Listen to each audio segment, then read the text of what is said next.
My name's Dave DeBow, founder of MoneyPartnerFormula.com, and this show is built for everyday real estate investors who are actively doing deals and looking to scale using other people's money. So if you're an active real estate investor and you want to get featured on this show to talk about your own real estate and capital raising experiences, then just go to daveinterviewsyou.com. Now let's get rolling with this episode, and remember to subscribe for daily interview content. All right, guys, welcome to Property Profits Podcast. I'm your host, Bryce Kaminsky, filling in for Dave DeBow. And have you ever wondered how to achieve financial independence through residential real estate investing, all while protecting your assets for future generations? Well, today, my guest, Axel Meierhoefer, an expert in out-of-state turnkey residential real estate investments. He's here to share his insights and strategies. Axel, welcome to the show. Great to have you here. Yeah, thanks for having me, Bryce. Yeah, no problem. So there's a lot to unpack. Like, we don't really get to where you are today at the beginning. So tell people a little bit more about the first step. When was that? What got you excited about real estate in the first place? Well, it was basically when I left kind of what you would call the corporate world, having an executive role in a software company and started my own business. After the first few years within it, it became clear, okay, I wouldn't want to work forever, but without having like a corporate structure around you that gives you some sort of a retirement or pension or something like that, I didn't really know how to go about it. The only thing I knew, and this is why it was pretty present in my mind, was from my military service, I was eligible for a pension, but I knew that wouldn't be enough to live off forever. So we needed something else. We looked around, and that was at the time when the stock market had just crashed in the dot-com bubble. So that didn't feel like the right thing to do. And then looking further, came across real estate and started studying it and started investing in it. And we had dabbled in it a little bit on a family level before, but really going into it more, like deliberately and focused was around that time. Yeah. And then basically the first almost 10 years, just really did the investments for our family. Right. And then as we kept talking more about it, and we did a pretty big 1031 exchange and stuff like that, then, more and more people encouraged me, hey, you know so much about it, you studied it, you're doing it in a unique way that very few people know about, you should basically make it official. And that's what you see in the background. It's, the official way of going about it. Letting people know, because that's really it. There's a lot of people that will tell you what to do, but there's less people that are doing what they tell people to do. So, I think that's what the attraction definitely, always really comes down to, is like, does this guy practice what he preaches? And if so, how can I ultimately get what he has? That's what people ultimately want. They're like, how can I be like Axel and have what he has? So there's a concept you talk about, time freedom point, and how you help your clients kind of reach that through real estate investing. Could you elaborate a little bit on that concept for the people at home?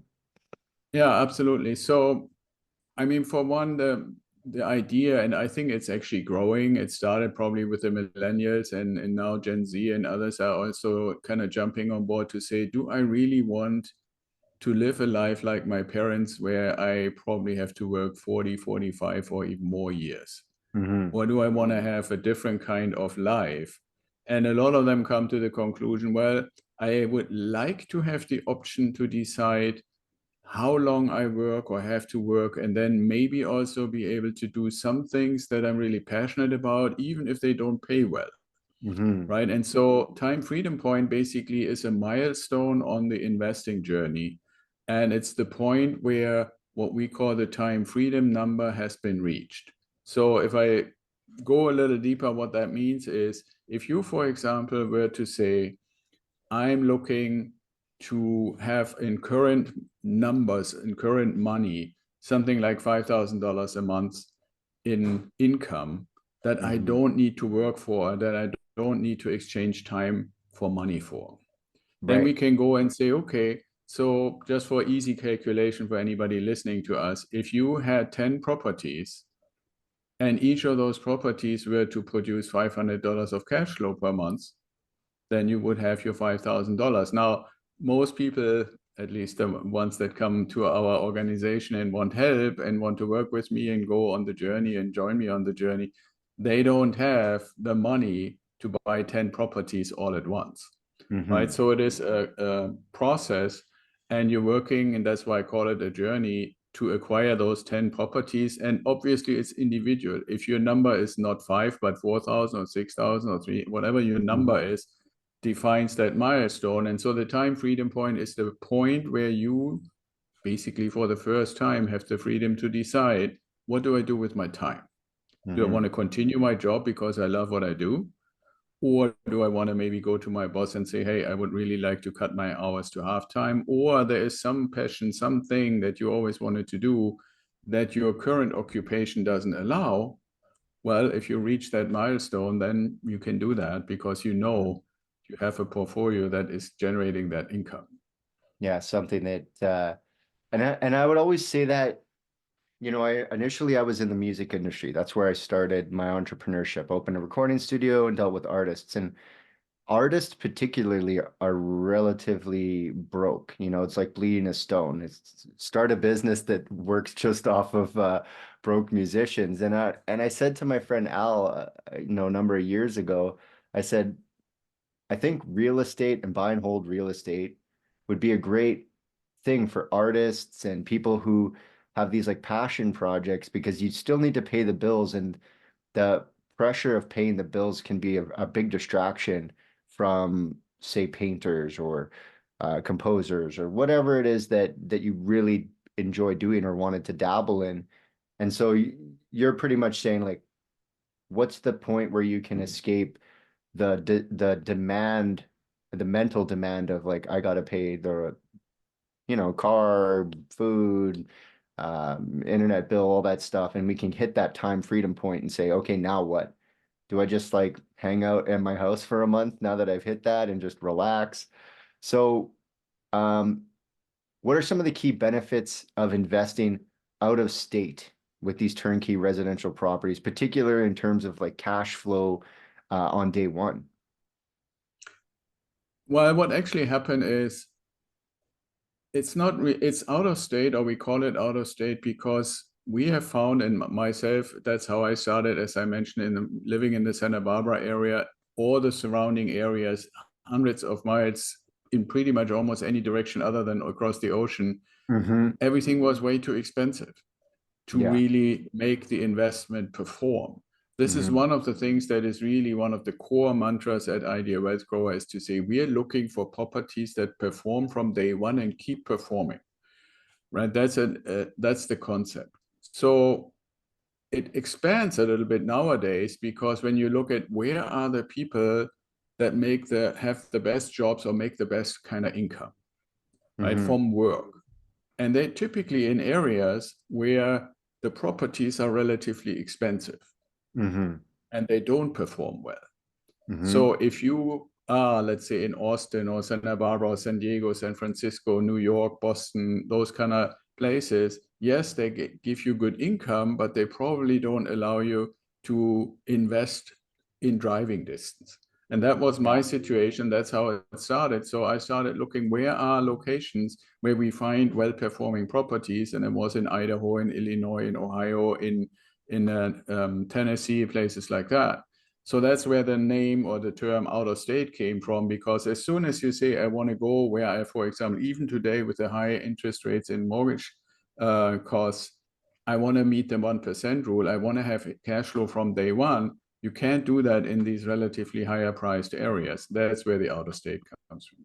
Yeah, like you're hunting the intersection of market value and rent, and also like an economic stability that allows that rent to continue to get paid. You know, you can buy cheap houses in a town that's got nothing going on, but that's not gonna be cash flowing, maybe not even on day one. It might never cash flow just because you don't have a tenant or whatever. So let's talk about that particular point. How do you, or rather, could you share some strategies for identifying these high-performing properties that are suitable for your investment style?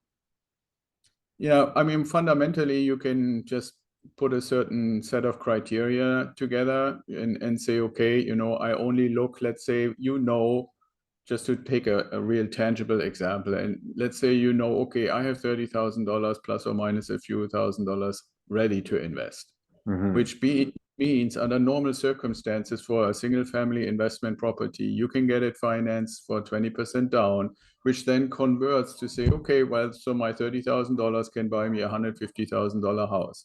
So what you're looking for is, where can I find $150,000 houses or thereabouts?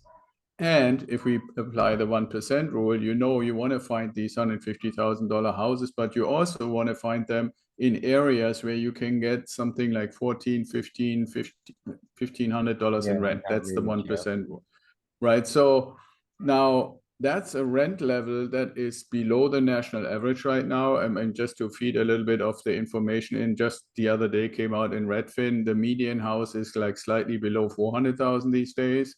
And the median payment per month at current mortgage interest rates, not for investment, but if you were to move into yourself, is about $2,800 a month. So that's kind of like the starting point. But when you then go and say, okay, where can I find $150,000 houses that are not in the worst neighborhoods, completely falling apart and nobody wants to live there, that eliminates a lot of the country already. And where are people that have jobs that can pay $1,400-$1,500 a month in rent, which also means, by criteria, like we said, you make a list of criteria, they should have about 3 times the rent in income. So that means, you know, a family that wants to move into a nice 3-bedroom, 2-bath house that we want to own and invest in, need to have about $5,000 a month in income. Not every place in the country that has houses for $150,000 has a lot of people with that kind of income. So you basically ultimately end up looking for a relatively limited area of spots around the country. Now, our thing goes one step further, because like I mentioned, most of the people, I could actually say pretty much everybody who is currently a client in our community works in places, how should I say, where basically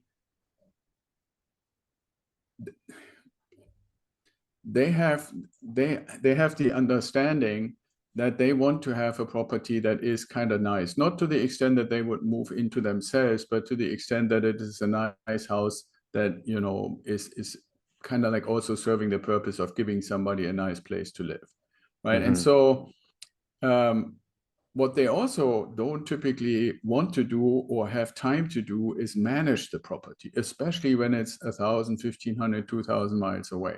And that's where that turnkey aspect came from.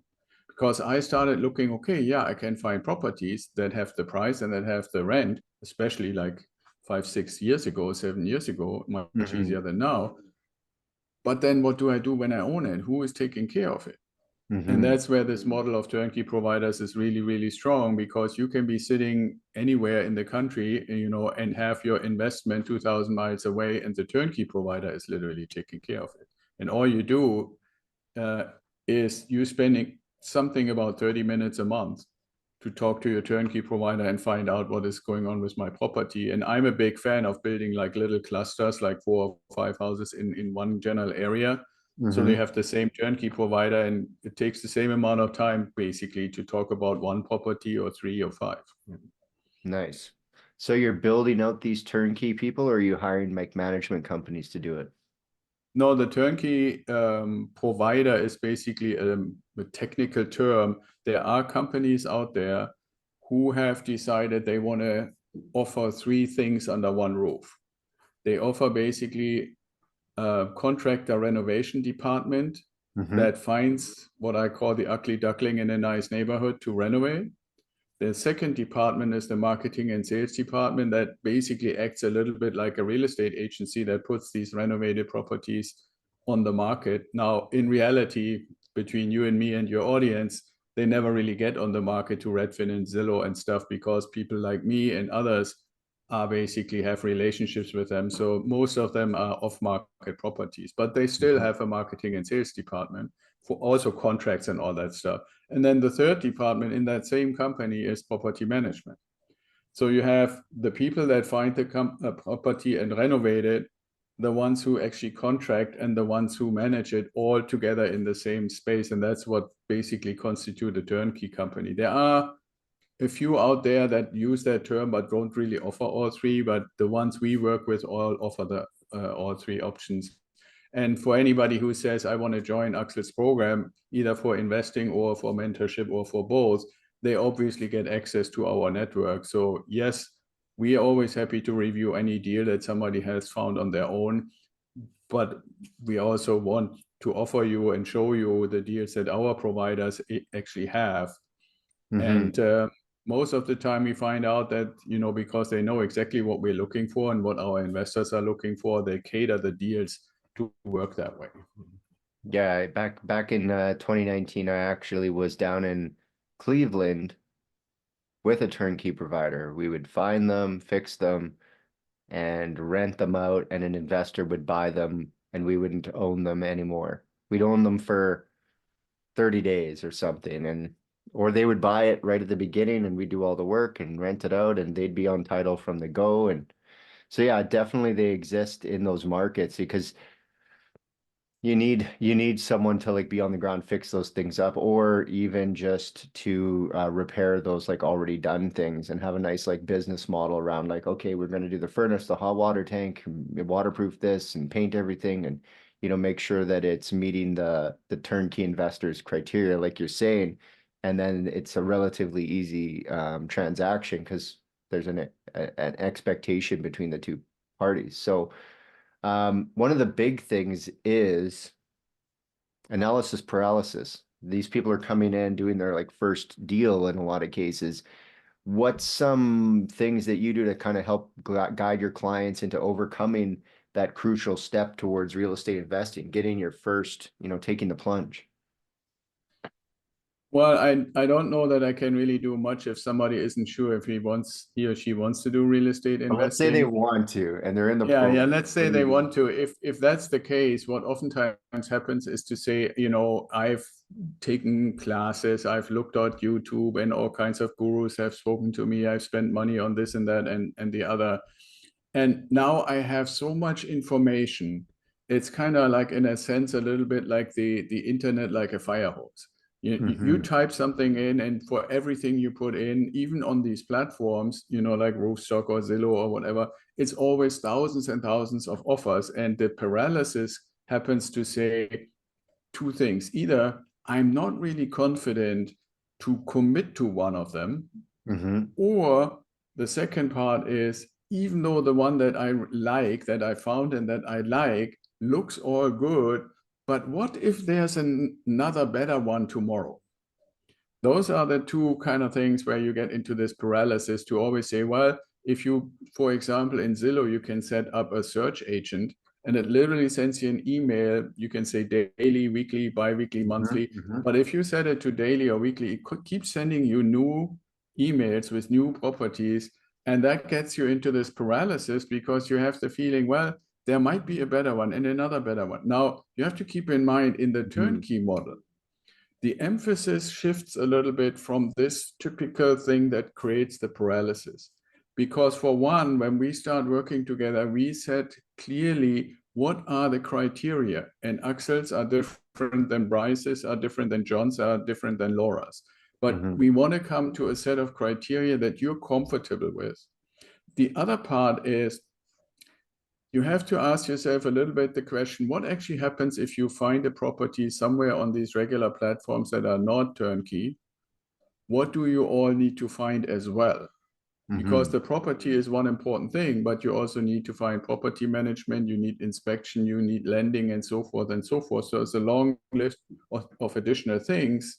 And when I say, well, how about our turnkey model where everything is already included? Right. So when you find a property within our turnkey provider ecosystem, then all these other things come basically with it. Yeah, you're and like, I'm going back to the point. Yeah, right. But it goes back to the point, how much time does somebody really want to spend? And do they want to have, in a quote unquote, the real estate investing endeavor as a second job? And most people would say no. and they feel uncomfortable because they don't have the necessary background information. So I can obviously teach them, but I also like for anybody who joins us or anybody in general to say, if we can get it all in one package, it massively reduces the amount of time that you need to invest, because finding the best property in the wrong location or with a horrible property management or with all kind of hidden stuff that your inspector didn't find, or it doesn't appraise because the appraiser says, well, this location is really not favorable for lending, or whatever it may be, none of that will ever happen with a turnkey provider. And so that's, like time is obviously an important component. I mean, time freedom point also means not just to have the freedom, but also use your time the way you like to use it. And most people don't like to go through hundreds of pages of paperwork and contracts and stuff, right? So Yeah, they just want to that's all connected to it. And that's why this model, for anybody who says, okay, I want to have a high performing property, I haven't in residential real estate, I haven't really found anybody who can explain to me that there's a better way than what we have created. Well, I like the, because you're right, like there's like a couple of hurdles. What if I pick the wrong property? Okay, let's assume you picked the right property. Check. Yeah. What if I pick the wrong contractor and they turn a good property into a bad investment? Okay, second hurdle. Okay, now I've got a good property. I got all the way through the renovation. What if it turns out that that market isn't going to give me my 1%, or I can't find a property manager on the ground to fill the unit, yada, yada, yada. So there's a lot of like unknowns. Fear is usually what is a composition of the unknown. Like what if, what if, what if? So that Exactly. definitely collapses that framework. Well, and there's two other things. The first one is you have to keep in mind, when it's all under one roof, there's actually more accountability. And this notion about property management, there are many property management companies out there who make the first real substantial amount of money by finding you a tenant. Yeah. Right. And that sounds pretty benign initially. But if you're slowly motivated to find somebody who is signing a lease agreement, that doesn't necessarily always mean it's the best tenant. Yeah. Right. And Let's so get that money. And you have to keep in mind, in this case, property management is not the owner. They're working for you as the owner as a service, right? So again, a turnkey provider is obviously not in the business to sell you a property once. They want you, just like I keep saying, they want you to build a cluster with them. Ideally, they want all your properties be with them. So if their treatment is bad on the first property, or they're just chasing a tenant as quickly as possible, then you're probably not going to buy from them again. And if at all possible, you might even want to sell the property, which is defeating the whole purpose of creating a portfolio. Yeah. Right. So that's I think an important component to keep in mind, how that actually all works. So when you look at your journey to financial independence, coming from the W-2 in the corporate world, what advice would you give to others facing that similar challenge, aspiring to be in real estate, but, still at the corporate position, worried about, and here's the big, concerns. Normally it's like, okay, I could probably do real estate. Awesome. But what about my benefits? People don't calculate the actual costs of like what they get on the side of their income. They look at their top line net, and then they look at their bonuses, let's call them, the perks of the job. So how do how can you help someone navigate that tipping point to say, I want to get out of this thing, or I want to reduce my hours, like you were saying earlier? What would be some first steps? What would you say to someone who came to you say, I want to do this, Axel, what do I do? Right. Okay. Well, those are kind of two questions. The first one about how do I go about it? I mean, obviously, if somebody says, how do I do it? I would say go to idealwealthgrower.com and find the button that says discovery call, and we just have a conversation, and I can basically show you how we do it, and then you decide if you like to work with me on that. As far as when you're in this corporate role, you have a good job, you have some disposable income, and you're in your mind, you said, okay, I would like to do some of my investment in real estate. I would say the first thing is to become aware of the fact that the media makes it sound like getting into real estate investing is only for people who have tons and tons and tons of money. Mm-hmm. While the reality is that we at least experience that you can start with as low as $15,000 to get your first property. Mm-hmm. And even if you say, okay, I don't want to do this really fancy kind of complex thing that gets me to this super low down payment on a $150,000 house, still you can get into that for $30,000. And I have 8 of those that Mm-hmm. I, over the years, have bought each time with 20% down of the purchase price. You have to also realize when somebody listens to us in this corporate role, there isn't really any other investment, at least none that I'm aware of, where you put 20% in and the other 80% come from somewhere else. Mm-hmm. But you own 100% of the asset. Yeah, Now, you it's own also important control. to realize you can build this portfolio over time. If you say, I can gather 20, 15, 20, 25,000 a year, you can buy one of those properties every year. And if you go back to the very beginning where we started our conversation, we said, okay, I need 10 properties that each make $500 cash flow. That's a 10-year journey if you can get one every year. Mm-hmm. Right. And if you say, okay, I'm like in my 30s right now, it's not, I always want to make that point. Ask yourself, how horrible would it be if you could retire in your 40s? Mm-hmm. Right? So I mean, sometimes people say, wow, 8 to 10 years or even 12 years is an enormously long period of time, but in comparison to a 40-year What, work working life, another it's 20? nothing, right? Yeah, Yeah, work yeah, another right. 20. I know Yeah, guys exactly. who've done that move and got out in their like 20s and early 30s, you know, and you don't need to own that many properties, but you do need to identify the type of properties. I would always say to people, you know, real estate's like a drill or it's like a tool. There's lots of different tools to get to lots of different outcomes. But if you need a drill and you're using a hammer, you're going to get a bad result. So figure out what tool you need in the real estate thing, whether it's buy and hold or flipping or wholesaling, whatever the tool you need. But you can usually get whatever result. But a lot of people, they don't choose the result. They don't plan that tipping point that you're talking about. They're just like, I'm gonna get into real estate, and they start like using tools on things. You're like, that's not how you build something. You make a plan, then you grab the right tool and you get to work.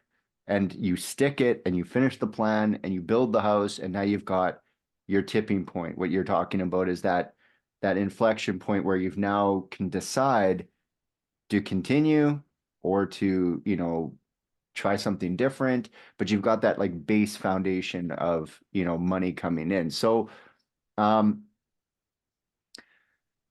when you're looking at people coming into this business, what sort of trends or shifts do you foresee with residential real estate? Because, you know, like you were saying, the news is saying this and that, and you go online and you go to this and that, and you go to this seminar, that seminar.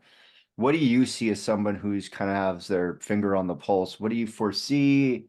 And, you know, how can you, you know, help these investors kind of adapt to the future that you believe is coming?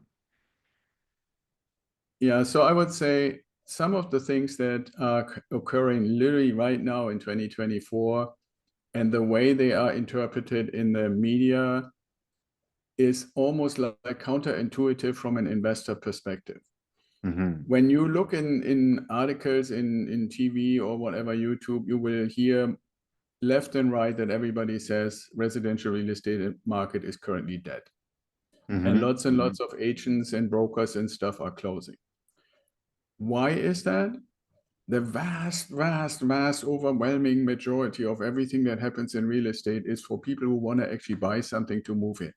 Mm-hmm. And that is truly dead because with the high mortgage interest rates, somebody who has any place that they own right now, they would be completely stupid to sell it, so they don't.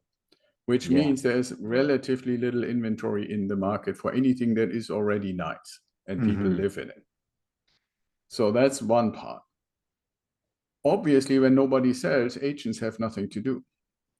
But it's also important to say we have been, as investors, as residential real estate investors, always been in competition with the 98% of people who want to buy something to move in and live there themselves. That competition is completely gone. Now, the other part is when somebody moves in, and I mentioned this recent statistic from Redfin, and they know I get a median house, meaning a house where 50% other houses are more expensive, 50% are less expensive, then it would cost you almost 400,000 and you pay almost 2,800 a month. There are not that many people who can actually do that anymore. So you have those who are sitting in low interest properties and those new ones who want to get into the market but can't afford it because of the high interest rate and the high payment. So now we come in and we are not judging and charging and looking ourselves for the payment or any of that stuff. We say, I need a property where the price and the rent income is in a proper ratio. Only those 100%. Are even relevant, right? So we are pretty much the only game in town. What does that mean? Turnkey providers are now buying down our loans. Turnkey providers are now offering us free property management for the first year. Turnkey providers are now offering properties with the tenant and the signed lease agreement already in place, because obviously the banks love to see that if you do finance. So all kinds of things. Why? Because even in the investor community, people are influenced by what they hear. And if you constantly hear the real estate market is dead in the residential area, and you think, okay, I want to invest in real estate. Do I really want to invest in a dead market? And my point, that's what I mean by counterintuitive.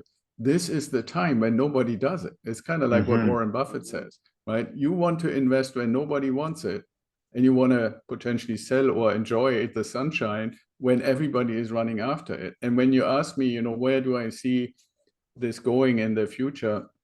It's obviously, and we're all seeing this, especially this year, very hard to predict how the Federal Reserve is going to act. It's very hard to predict what happens politically and so forth. But I think it's reasonable to say sometime in the next 5 years, we will get to a point where what has been put in place will have to be reversed. What I mean by that is we had this massive spike up in interest rates. Yeah. Right? Because the government said we need to get inflation in check. And everybody thought they would start lowering interest rates this year, which I'm very skeptical is going to happen. But the point is, it has not so much to do with the economy, in my opinion. When I look forward, I'm saying this year will be probably the first year where the US government pays more in interest payments for debt than for national security, for the military. Next year, that will probably increase by 50% from about $1 trillion just in interest to $1.5 trillion. And the next few years, as long as interest rates are relatively high, and I don't mean the one that we and you and I pay, I mean the one that the Federal Reserve and the banks exchange with each other. So that rate that we see in the news, like right now, is between 5.25% and 5.5%. Like prime. As long as that stays at that level, or even if it goes down to like 5 and then maybe 4.5, every year the amount of money that our government will have to pay for debt service is going up, and there just comes a point where nobody is going to buy these treasury bills. They'll just print more money. They'll turn the machine on. They'll be like, more money, please. You're right, Bryce. But there's one thing that is often forgotten when it comes to this print more money. The way you print more money is you issuing a treasury bill that somebody has to buy. And when people say, okay, we are already at 125% of GDP in debt right now. And that's only national. There's not any city, state, county, what have you. As that increases, you get to a point, and the point most economists say is about 130% where your economy is unhealthy. Well, we are like literally there. So any further years into the future, it gets further and further unhealthy. And ultimately, nobody, I at least believe, nobody wants to long-term destroy the economy. So within now and the next 3, 4, 5 years, we will have to acknowledge, okay, we can't keep doing this. We have to reset. Right? I don't think that there are two ways to reset. You can either bring interest rates back down and live with the fact that if you still have inflation, you might get unemployment. Or the only other way to reset, which I don't think anybody has on their sheet of paper, is to reset the valuation of the dollar. Yeah, And that'll as a be a hard reserve pill to currency, swallow. that has never happened. I don't think that will ever happen, that we say, okay, we issue a new dollar and we wipe out all the debt. Or like you may have heard this kind of silly idea, we print a $1 trillion coin or stuff like that, right? Yeah. Because that destroys totally any credibility into the government, into the money, into the currency and so forth. So my view into the future is, I can tell exactly when it will be, but I think maybe sometime next year we will see the first cuts, and one cut of Maybe. a quarter point doesn't make a big difference. But what we probably want to see is that we go from 5.5 that it is right now to something like 4.5. maybe 3.5 or something, like for the federal rate. If they Mm-hmm. go to 3 or 3.5, for homeowners, it's typically about 1 to 2% more, and for investors is 2 to 3% more. So if the Fed goes to 3%, our investment mortgage rate would be 6, Mm-hmm. and somebody who buys a house would be 5. I think that is extremely likely. It could go, if you look, one thing for your audience, if they want to look what is currently on the play, there's something called the dot print. And that's kind of like a fancy term. This group of people that meets in the what's called the Federal Open Market Committee every so many months, what we call the Fed, is actually a group of people. And what they do at the end of every meeting is to say, so what do you guys sitting here around the table all think where we're going to be in 6 months from now? And then everybody says, okay, 0.5% down, or 0.25% or 0.75%. Then the next question is, where are you thinking we're going to be in a year, year and a half, 2 years, and so forth? That's called the dot plot. And every dot is one of these people that sit around the table that have been asked in 6 months, in 9 months, 12 months, 1 year, 2 years. So you can look at what are they thinking right now, and what they, if you were to go and look right now under the Fed, website, you will see that these people being asked estimate in 3 years to be at about 2.5%. Now, Yeah. are they right or are they wrong? I don't want to say. I can't really say. But the trend is pretty clear that everybody in this committee that is in charge of this stuff is saying we will have to come down. We can't afford to keep these rates this high for very long. Well, And the that means for silver us, lining too, right, is you're going to get all that appreciation when the market shifts. You're going to be holding these houses, and they're going to go from a valuation of, let's say, 150 to like 175, and you got 10 of them. You might be able to like make a few $100,000 just in the fact that the supply and demand is going to be so off. People are going to pay, and the properties are going to go up, and the people holding are just going to be laughing. Like in Ontario, we had a run on that, and suddenly people were, $500,000-$600,000 in equity in 6 months because supply and demand, and the interest rate went down, and people were like rush to the bank, overpay. So we got to be careful with that interest rate. But I do think it's going to stabilize, like you're saying, and hopefully we see it come down. But I don't think the interest rate, as much as we don't want to see it come down, I don't think it's that good for the economy if they rush to lower that thing, because all it's yeah, I going to agree do with is you. going to Yeah. blow up the market. It's just going to. Yeah, I agree with you that if it's rushed, if it's anywhere nearly as fast as they increased it, that wouldn't be good. But we also have to look at two other things, especially for the US market. Right now, we already, and people debate the number, anywhere between 4 and 10 million units of housing short. Yeah. And this is for two reasons. Number one, after the big financial crisis in 2008 and 10, everybody was scared. No builder wanted to build anything new. And then number two, right now, because the interest rates are not just high for you and me, they're also high for builders. And they are afraid because they know nobody can afford these expensive houses right now. So they're not building either. So whether it's 4 million or 10 million or some number in the middle, that is already the existing shortfall.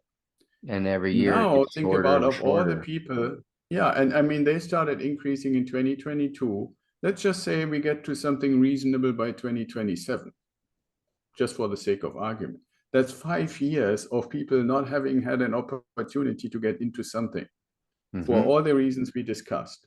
So now 2027 comes along, summer, sun is shining, mortgages are reasonably affordable again, at least for the people with good income.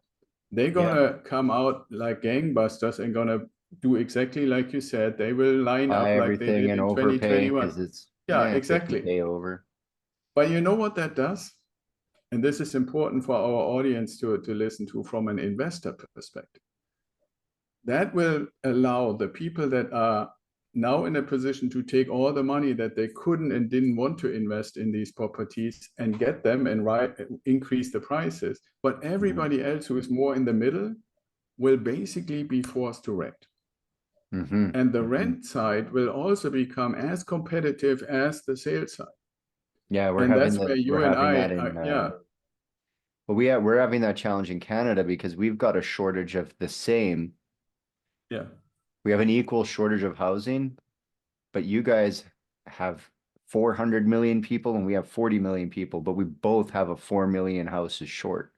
So let's say we're at a 10% housing shortage and you guys are at let's call it a 1% housing shortage. So our rents, so if Americans want to look at what the future of that looks like, our rents are, in the last 6 months, a house that was 14 is listed now for 19, and the house that was 19 is now 2,500, and 2,500 is 3,400, and 3,400 is 5,200. Like, people are paying through the nose because they can't qualify, and people aren't giving them up. They're like, no, we're just renting this. I'm going to hold on to it.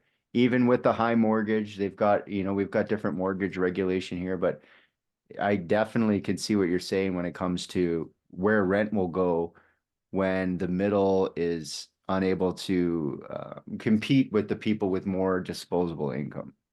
Yeah, exactly. And so you basically have three things all come together. We already have a shortage, similar to what you guys have. In the next 5 years, new stock coming in is going to be very minor. So the shortage is just going to get worse. And from that perspective, in the future, looking back, there is probably a whole generation worth of people who have all been waiting to finally get out of dorms or mom's and dad's house or apartments into houses and start families. And they all want to do it sooner rather than later. And so they have the option, am I one of the few who can buy a place? Or will I be one of the more plentiful people who rent a place?